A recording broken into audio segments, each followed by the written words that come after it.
आपका जल्दी साथ नहीं दे रहा तो दिमाग से कहिए, आपको हौसला दे। आपका दिमाग, आपका बेस्ट फ्रेंड है सर, प्लीज प्लीज। डर मत डराओ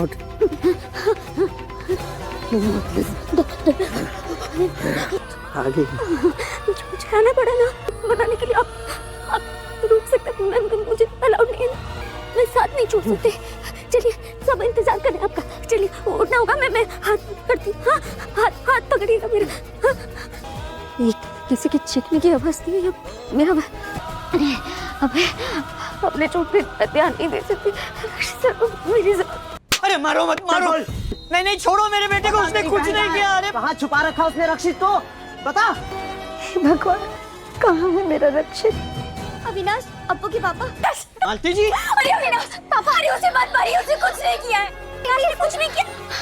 आप तीनों क्यों आ रही है? अब आप जाइए यहाँ से, जाइए। नहीं पापा, हम आप लोगों को छोड़ के कहीं नहीं जाएंगे। एसपी माँ और आरो को घर पे लेके जाओ। मैंने कहा ना, हम कहीं नहीं जाएंगे तुम्हें छोड़ के। सुधा जी, मेरी बात समझने की कोशिश कीजिए।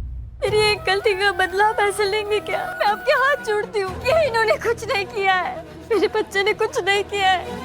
आप अगर जाएंगे तो मैं आपके पैरों पर अपना नाक रगड़ूंगी, लेकिन आप ये चीज़ नहीं छोड़ दीजिए, ऐसा मत कीजिए। अरे वाह, अब तक घोड़े पे सवार। क्या रक्षित का अचानक गायब होना सिर्फ एक इत्तेफाक था या किसी ने जानबूझकर उसे अपराजिता के खिलाफ एक चाल में फंसाया था?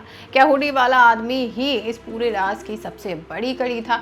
और जब हर कोई अपराजिता को रक्षित का गुनहगार समझ रहा था, तब क्या अपराजिता ही वो इंसान बनेगी जो रक्षित की सच्चाई सामने लेकर आएगी? दोस्तों, एपिसोड में सबसे पहले अपराजिता रक्षित से सुधा के बिहेवियर को लेकर बात करती है। वो बताती है कि सुधा ने उसकी और आराध्या की इंसल्ट की थी। इसके बाद अपराजिता चाय के स्टॉल पर जाती है और वहाँ एक डॉगी के लिए बिस्किट्स खरीदती है। लेकिन इसी छोटे से पल के बीच में रक्षित एक ऐसे आदमी को देख लेता है जो हुडी पहने हुए होता है। अब रक्षित को तुरंत अपराजिता की वो वार्निंग याद आती है जिसमें उसने हुडी वाले आदमी का जिक्र किया था। हुडी वाला आदमी कार में बैठता है और निकल जाता है और रक्षित भी उसके पीछे अपनी कार ले जाता है। अपराजिता को कुछ भी पता नहीं होता। वो दिल में सोचती है कि रक्षित शायद उससे अब भी नाराज है, इसी वजह से उसे अकेला छोड़कर चला गया। घर पर मालती अपराजिता को देखती है, उसकी फिक्र करती है। वो कहती है कि दुबे ने उससे सब बता दिया है और अपराजिता पर वो आज प्राउड फील कर रही है।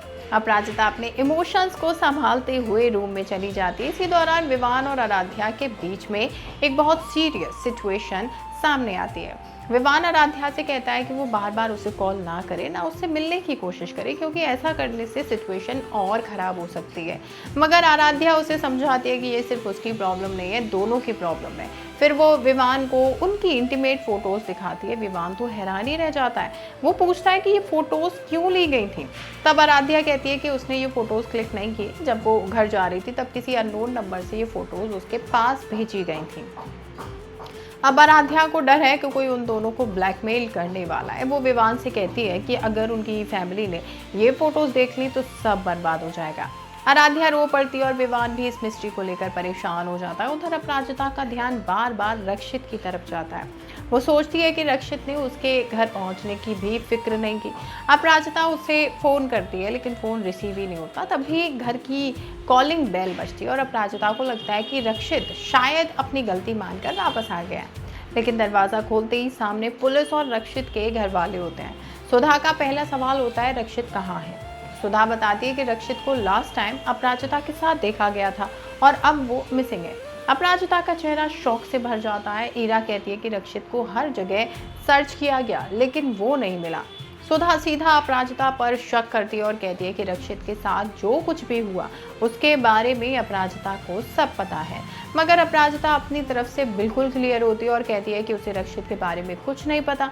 सुधा उस पर झूठ बोलने का इल्ज़ाम लगाती है। अविनाश सुधा को रोकता है मगर शीला अविनाश को धमकाने लगती है। मालती अपने बच्चों को प्रोटेक्ट करते हैं। अपराजिता भी इमोशनल होने के बजाय सबसे कहती है कि अगर इतना समय हम रक्षित को ढूंढने में लगाएंगे तो शायद वो मिल जाएगा। लेकिन सुधा तो पुलिस इंस्पेक्टर को सीधा अपराजिता को गिरफ्तार करने के लिए कहती है। मगर अपराजिता भी कह देती है कि शाम का वक्त है और सूरज ढलने के बाद में पुलिस लड़की को गिरफ्तार नहीं कर सकता, इसीलिए वो उसे अरेस्ट नहीं कर सकता और कल सुबह वो खुद पुलिस स्टेशन में जाएगी और जो भी इंटेरोगेशन में कोऑपरेशन देना होगा वो दे देगी।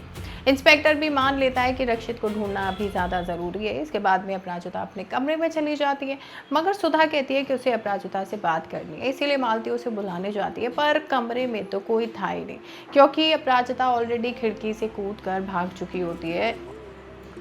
असल में वो खुद रक्षित को ढूंढने के लिए निकल पड़ी है, मगर सुधा को लगता है कि वो फरार हो गई है, इसलिए वो इंस्पेक्टर पर चिल्लाती है।